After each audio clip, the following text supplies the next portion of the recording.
Bienvenue sur 28actu.net. 28actu.net, l'information livrée minute par minute.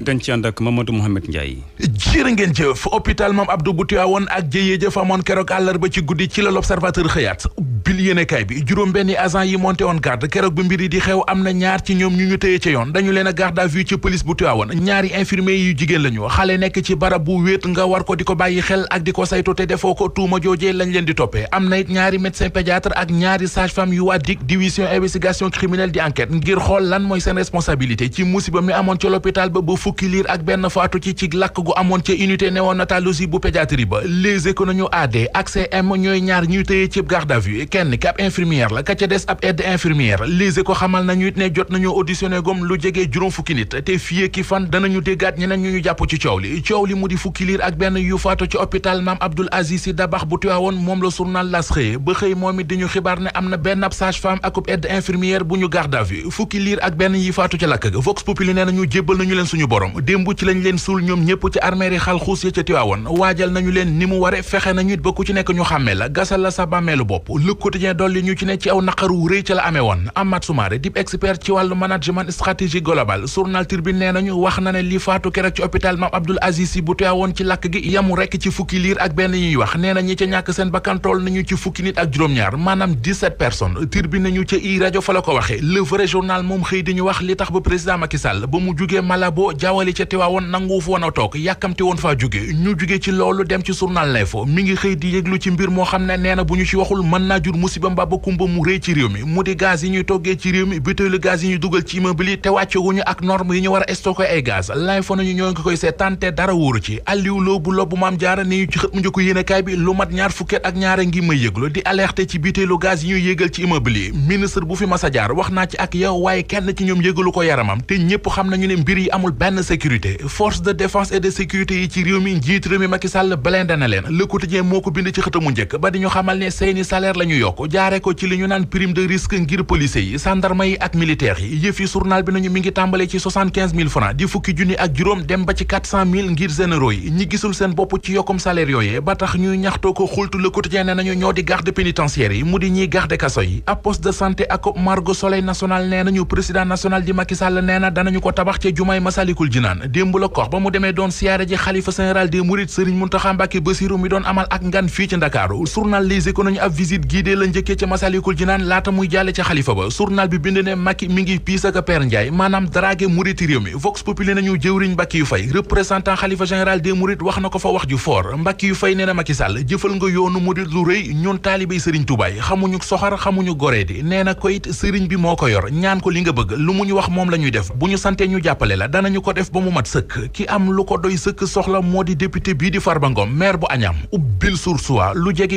890 millions journal bi nee nañu moom la ñu ko sàcc ca këram ba dossier ba ma nga ci loxoy gendarme yu section recherche benn waay bu sant Diaw bokkoon ci ay garde corps am moom Farba Ngom moom la ñuy tuuma